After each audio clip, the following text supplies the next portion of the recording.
मैले योभन्दा अगाडि एउटा भिडियोमा भनेको थिएँ, एकजना व्यापारी, नेपालका व्यापारी, उनी चाइना पुग्छन् बिजनेसको सिलसिलामा। त्यसपछिबाट उनको मिटिङ सकेपछि चाइनिज पार्टीले उनलाई खाना खानको लागि निम्तो दिन्छन् र खाना खाने जाने क्रममा एउटा गाडी भेट्छन्।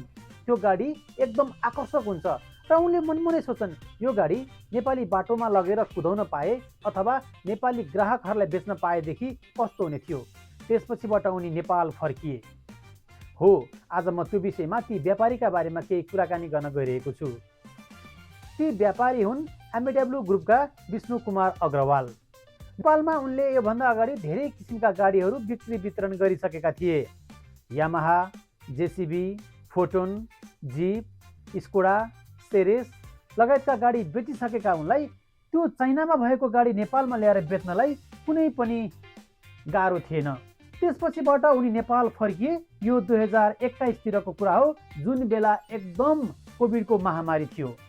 त्यसपछिबाट उनले नेपाल आए, अनुसन्धान गरे गाडीका विषयमा, त्यो गाडी के हो भनेर खोजनीति गरे। त्यसपछिबाट उनले पत्ता लगाए त्यो गाडी हो चाङ्गनको डिपाल E07।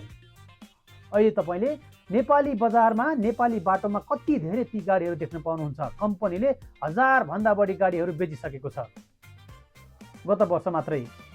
अहिले पनि ती गाडीका विभिन्न मोडलहरू आउँदैछन्।